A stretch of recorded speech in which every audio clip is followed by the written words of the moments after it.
Hi, I'm Wayne Allyn Root for Personal Liberty. First, let me wish all of you a very Merry Christmas and a wonderful Happy New Year. Happy holidays, everyone. Now to my story of the day.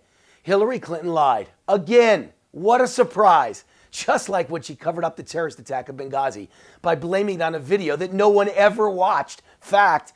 Now she's blaming Donald Trump for inciting hatred, violence, and ISIS recruitment, even though no such video ever existed. But guess what the truth is? Well, there's no ISIS video ever featuring Donald Trump. Fact, ironically, ISIS does use Bill Clinton's image on their videos as a recruitment tool. Bill Clinton's image is used on ISIS videos to represent the immorality of America, a place where the president had sex in the Oval Office with his intern. ISIS calls Hillary's husband the fornicator in chief. How embarrassing to Hillary. It's just lucky ISIS doesn't know about all the rumors and charges that Bill sexually harassed and even raped women and traveled 3 times to Orgy Island to visit his friend Jeffrey Epstein, a convicted sex offender. All of those charges make Hillary's husband one of the greatest recruiting tools in ISIS history.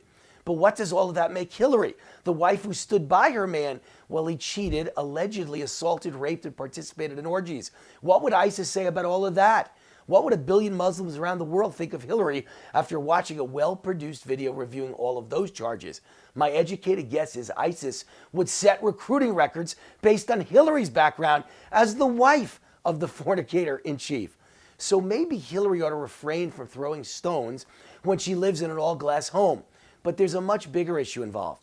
You see, Hillary's most serious claim is that Donald's just a terrible guy, a racist, an Islamophobe, whose election would enrage and insult Muslims and cause them to attack us day and night.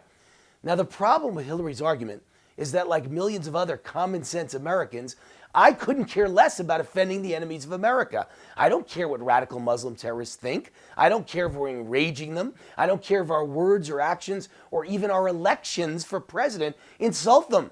I only care what Americans think. I only care about what's best for America and Americans. I don't believe we should have run our country or made our decisions during World War II based on what Hitler thought. Do you? I don't believe we should have been concerned about whether we insulted or offended Nazis. Do you? And today, I don't believe we should concern ourselves even a little bit over whether we're insulting savages that enjoy cutting people's heads off on video, murdering women and children, raping and enslaving women and children, setting fire to prisoners in cages, or drowning prisoners in cages.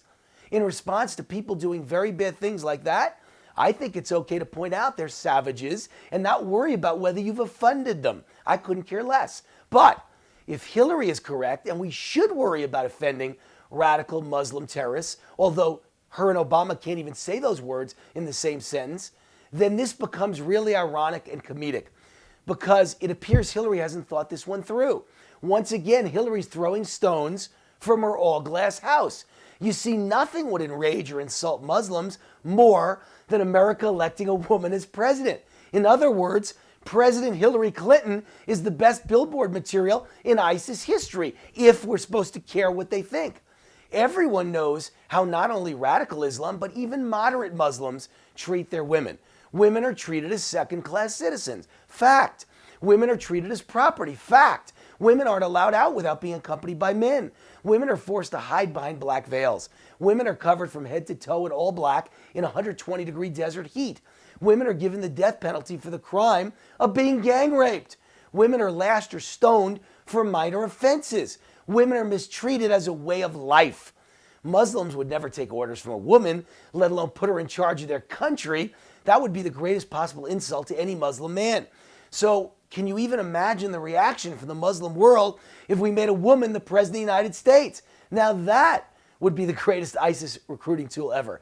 That would incite violent terrorist attacks against America. That would cause Islamic religious zealots to go into a feeding frenzy and froth at the mouth. So Hillary opened up a big can of worms. She threw stones from a very large all-glass house.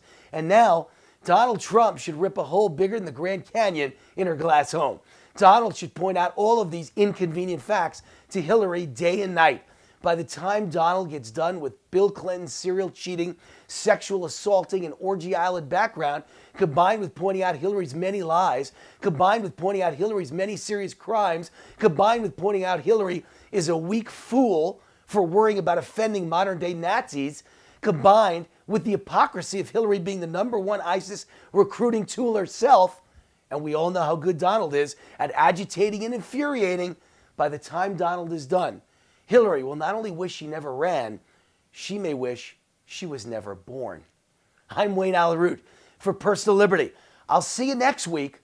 I'm sad to report the next Thursday will be my last column for Personal Liberty. I'm moving on to other endeavors, but it has been a wonderful and memorable 4 years at Personal Liberty.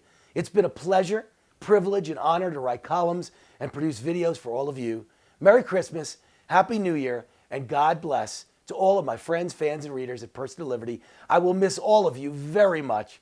See you next week for the last time. Bye-bye.